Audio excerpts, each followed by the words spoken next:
আসসালামু আলাইকুম। National ideal girls college আয়োজিত এনআইজিসি হোম কলেজের পক্ষ থেকে আমি মোহাম্মদ সাজ্জাদ আলী লস্কর, প্রভাষক, গণিত বিভাগ সবাইকে সাদর আমন্ত্রণ জানাচ্ছি আজকের ক্লাসে। প্রিয় শিক্ষার্থী, আশা করি সকলে ভালো আছো। চলো আজ আমরা আমাদের ক্লাসে চলে যাই। একাদশ শ্রেণীর জন্য আজকে উচ্চতর গণিত প্রথম পত্র, আমাদের আজকে লেকচার নম্বর 12। প্রিয় শিক্ষার্থী, আমরা সরলরেখা চ্যাপ্টার থেকে অঙ্ক করছিলাম, গণিত করছিলাম। সরলরেখার এর আগে আমরা দুটি ক্লাস নিয়েছিলাম, আজ তৃতীয় ক্লাস এবং আমাদের লেকচার 12, অনুশীলনী 3.2 বা 3-এর বি। প্রিয় শিক্ষার্থী, এই চ্যাপ্টারে আমরা যেটা করব সেটা হলো একটা বিন্দু, দুইটা বিন্দুর সাথে অন্য একটা বিন্দুর সম্পর্ক নিয়ে আলোচনা করব।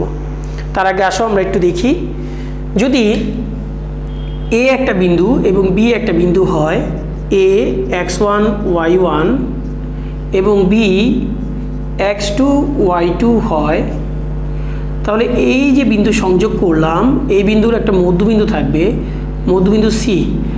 এর স্থানাঙ্ক হবে এই দুইটা বিন্দুর ভুজদ্বয়ের যোগফলের অর্ধেক, অর্থাৎ x1 + x2 / 2 এবং কোটিদ্বয়ের যোগফলের অর্ধেক। তাহলে আমরা শিখলাম যে এ এবং বি দুটি বিন্দুর সংযোগ রেখার মধ্যবিন্দুর স্থানাঙ্ক হবে বিন্দুদ্বয়ের ভুজের যোগফলের অর্ধেক ভুজ এবং কোটি হবে কোটিদ্বয়ের যোগফলের অর্ধেক। আমরা এখানে একটু সূত্রটা লিখে রেখেছি, দেখো। x1 y1 ও x2 y2 বিন্দুদ্বয়ের সংযোগ রেখাংশের মধ্যবিন্দুর স্থানাঙ্ক x1 + x2 / 2, y1 + y2 / 2। প্রিয় শিক্ষার্থী, আমরা আরও কিছু বিন্দু নিয়ে শিখব।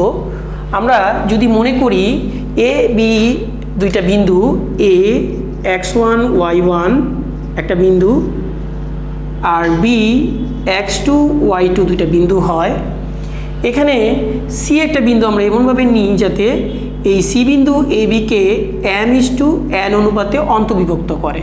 অর্থাৎ পুরোটা রেখার যদি আমরা ভাগ করি, এটা এ সি বরাবর যদি m ভাগ হয় আর বিসি সমান যদি n ভাগ হয়, তাহলে সি বিন্দুর স্থানাঙ্ক হবে সি।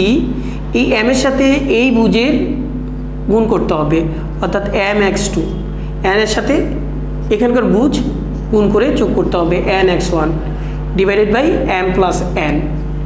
আবার একইভাবে m দিয়ে দ্বিতীয় বিন্দুর কোটিকে গুণ করব my2 প্লাস আবার n দিয়ে দ্বিতীয় প্রথম বিন্দুর কোটিকে গুণ করব / m + n। তাহলে এই সূত্রটা আমাদের মনে রাখতে হবে। যদি কোনো দুইটি বিন্দুর সংযোগ রেখাংশকে এমন একটি বিন্দু যদি অন্তর্বিভক্ত করে, অর্থাৎ বিন্দু দুটির মধ্যে যদি ওই অন্তর্বিভক্তকারী বিন্দুটা হয়, তাহলে তার স্থানাঙ্ক হবে এই সূত্র। আর যদি সি বিন্দুটা এখানে না হয়ে যদি সি বিন্দুটা আমরা এখানে দিয়ে দিলাম, যে সি বিন্দু এখানে এই পুরা এ বি রেখাকে m:n অনুপাতে বিভক্ত করে, বহির্বিভক্ত করে, অর্থাৎ এই এ থেকে সি এর দূরত্ব m আর বি থেকে সি এর দূরত্ব n, আর এটা পুরোটাকে যদি আমরা m ধরি, যদি এমনভাবে বহির্বিভক্ত করে, তখন বহির্বিভক্তকারী ক্ষেত্রে এই সি বিন্দুর স্থানাঙ্ক হবে একই রকম, তবে শুধু এখানে হবে মাইনাস। তাহলে প্রিয় শিক্ষার্থী, আমাদের এই সূত্রগুলো কিন্তু এই চ্যাপ্টারের অঙ্কগুলো করার জন্য খুবই প্রয়োজন হবে। তাহলে আসো আমরা আবার সূত্রগুলো দেখে নিই। এ বি বিন্দুদ্বয়ের সংযোগ রেখাংশকে সি বিন্দু m:n অনুপাতে অন্তর্বিভক্ত করলে সি বিন্দুর স্থানাঙ্ক mx2 + nx1 / m + n, my2 + ny1 / m + n। আবার এ এবং বি বিন্দুদ্বয়ের সংযোগ রেখাংশকে সি বিন্দু m:n অনুপাতে বহির্বিভক্ত করলে সি বিন্দুর স্থানাঙ্ক হবে mx2 - nx1 / m - n, my2 - ny1 / m - n। প্রিয় শিক্ষার্থী, আরও একটি সূত্র আমাদের এই চ্যাপ্টারে আমরা সম্মুখীন হব। ধরো এ বি সি একটা ত্রিভুজ, এ x1 y1 B x2 y2 C x3 y3। তাহলে এই ত্রিভুজের যে একটা বর্গকেন্দ্র আছে, আমরা জানি মধ্যমাগুলো যোগ করলে একটা বিন্দুতে ছেদ করে, ঠিক না? এই মধ্যমাগুলো যোগ করলে যে বিন্দুতে ছেদ করে সেটাকে কি বলি? বর্গকেন্দ্র জি।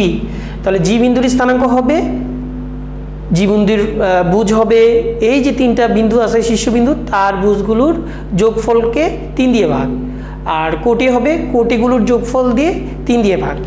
দেখো আমরা লিখেছি x1 y1 x2 y2 x3 y3 শীর্ষ বিশিষ্ট ত্রিভুজের ভরকেন্দ্রের স্থানাঙ্ক x1 plus x2 plus x3 divided by 3, y1 plus y2 plus y3 divided by 3।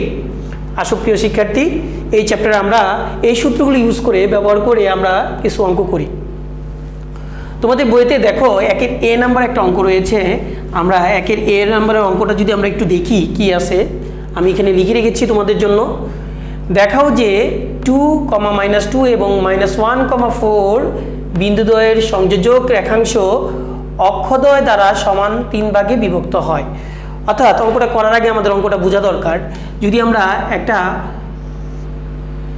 XY সমতল আঁকি এবং এই বিন্দুগুলো যদি বসাই, আমরা প্রথমটা যদি আমরা 2, -2 ঠিক এখানে বসাই, এটাকে আমরা ধরলাম A 2, -2 এবং B -1 4 ধরো এখানে দিলাম আমরা অনুমান করে -1 4। তাহলে এই যে সংযোগ রেখা AB, তাহলে আমাদের বলেছে যে দেখাও যে এই যে দুইটা বিন্দুদ্বয়ের সংযোগ রেখাংশ অক্ষদ্বয় দ্বারা সমান 3 ভাগে বিভক্ত হয়। অর্থাৎ এখান থেকে এইটুকু দূরত্ব, এখান থেকে এতটুকু দূরত্ব এবং এতটুকু দূরত্ব সমান। তাহলে আমরা যদি একটু খেয়াল করি, যদি এটা 3 ভাগে ভাগ হয় তাহলে আমরা মনে করি AB রেখাকে x অক্ষ P বিন্দুতে এবং AB রেখাকে y অক্ষ Q বিন্দুতে ছেদ করে।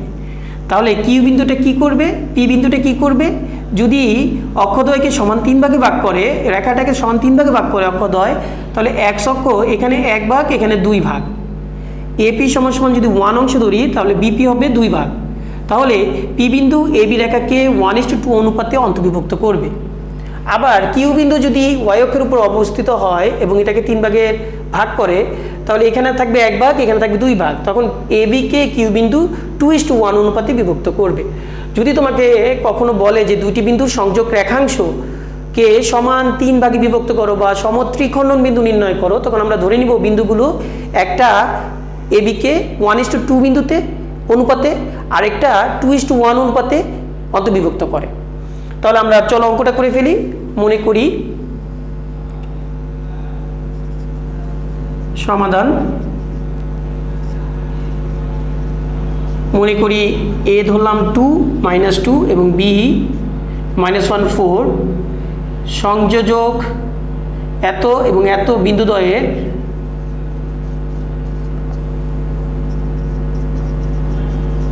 সংযোজক রেখাংশকে P বিন্দু 1:2 অনুপাতে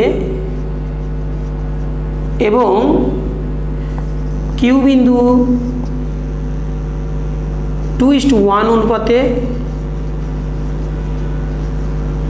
অন্তর্ভুক্ত করে। সেই হিসাবে যদি AB রেখাকে যদি আমরা P বিন্দু যদি 1:2 অনুপাতে অন্তর্বিভক্ত করে, তাহলে আমাদের অন্তর্বিভক্তকারী এই সূত্র অনুসারে আমরা লিখতে পারি। তাহলে P বিন্দুর স্থানাঙ্ক কি হবে, P বিন্দুর স্থানাঙ্ক আমরা লিখতে পারি 1:2। তাহলে 1 গুণ হবে প্রথমে -1 এর সাথে প্লাস 2 × 2 ডিভাইডেড বাই 1 + 2 কমা y এর ক্ষেত্রে আবার 1 × 4 প্লাস 2 × -2 1 + 2। স্থানাঙ্কের ভিতরে আমরা অবেদ চিহ্ন দিব, -1 + 4 বাই 3, এখানে হবে 4 - 4 বাই 3 ইকুয়াল, এখানে -1 + 4 3/3 করলে 1, এখানে 0/3 করলে 0। দেখো আমরা একটা বিন্দু পেলাম 1 0। 1 0 বিন্দুটা কোথায় থাকবে, 1 0 অবশ্যই দেখো 1 0 x অক্ষের উপর অবস্থিত, যা x অক্ষের উপর অবস্থিত। অর্থাৎ আমরা একটা নিশ্চিত হলাম যে যদি P বিন্দু এটাকে 1:2 অনুপাতে সমান ভাগে ভাগ করে, তখন x অক্ষের উপরে থাকবে। যেই আমরা অন্তর্ভুক্তকারী বিন্দুটা পেলাম সেটা x অক্ষের উপরে অবস্থিত। একইভাবে কিউ বিন্দুর যদি স্থানাঙ্ক বের করি আমরা দেখতে পাবো কিউ বিন্দুর স্থানাঙ্ক। এখন কিউ বিন্দুর করার জন্য আমরা করব কি, যে 2:1 অনুপাতে 2:1 অনুপাতে অন্তর্বিভক্ত করে। তাহলে 2 এর সাথে এটা গুণ করি, 2 × -1 প্লাস 1 × 2 × -1 1 × 2, তাহলে 2 + 1, আবার 2 × 4 প্লাস 1 × -2, 2 + 1, তাহলে এটা -4 প্লাস -2 + 2 3, আর এটা 8 -2/3 ইকুয়াল 0/3 মানে 0, আর 6/3 মানে 2। দেখো এখন যে বিন্দুটা পেলাম কিউ বিন্দুর স্থানাঙ্কটা, সেটা 0,2, অর্থাৎ বুঝ কত, 0। বুঝ 0 হলে তাহলে সেটা কি হবে, ওয়াই অক্ষের উপর অবস্থিত।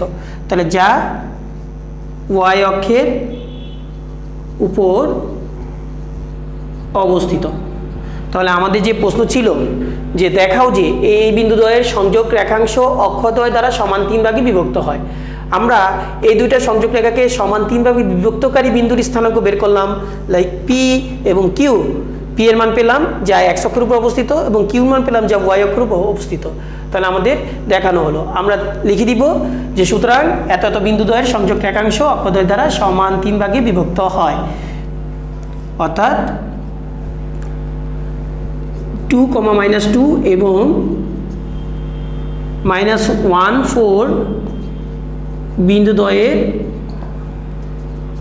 সংযোজক রেখাংশ অক্ষদ্বয় দ্বারা সমান 3 ভাগে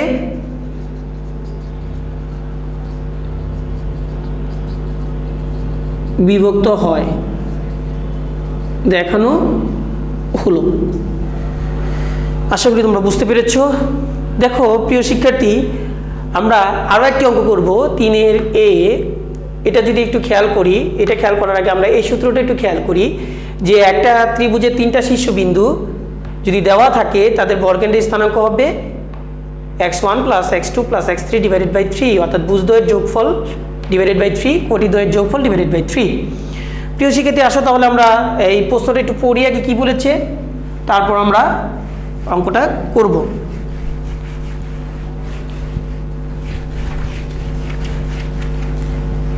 তিনের এ নাম্বার অঙ্ক মধ্যে বইতে মিলিয়ে নিবে। একটি ত্রিভুজের 2টি শীর্ষবিন্দু দেওয়া আছে 2, 7, 6, 1 এবং ভরকেন্দ্র দেওয়া আছে 6, 4 হলে তৃতীয় শীর্ষবিন্দু নির্ণয় করো। একটা ত্রিভুজের আমরা নর্মালি এমনি একটু ধরে নিলাম যে এ বি সি, অনুমান করে ধরে নিলাম 2, 7, বি ধরলাম আমরা 6, 1, তাহলে সি আমরা ধরে নিলাম XY। তাহলে এটার ভরকেন্দ্র যে জি সেটা দেওয়া আছে আমাদের 6, 4। তাহলে এই যে বিন্দুটা দেওয়া আছে সেই ভরকেন্দ্র দেওয়া আছে আর দুইটা বিন্দু দেওয়া আছে, আমাদের তৃতীয় বিন্দুটা নির্ণয় করতে হবে। তাহলে আমরা লিখব সমাধানের ক্ষেত্রে তৃতীয়টার সমাধান। মনে করি ত্রিভুজ ABCA A 2, 7, B 6, 1 এবং C XY। সি বিন্দুটা আমাদের নির্ণয় করতে হবে, আমরা সি বিন্দু ধরে নিব XY। তাহলে আমরা জানি যে একটা ত্রিভুজের 3টা যদি শীর্ষবিন্দু দেওয়া থাকে তার ভরকেন্দ্র হবে, সুতরাং ত্রিভুজ ABC এর ভরকেন্দ্র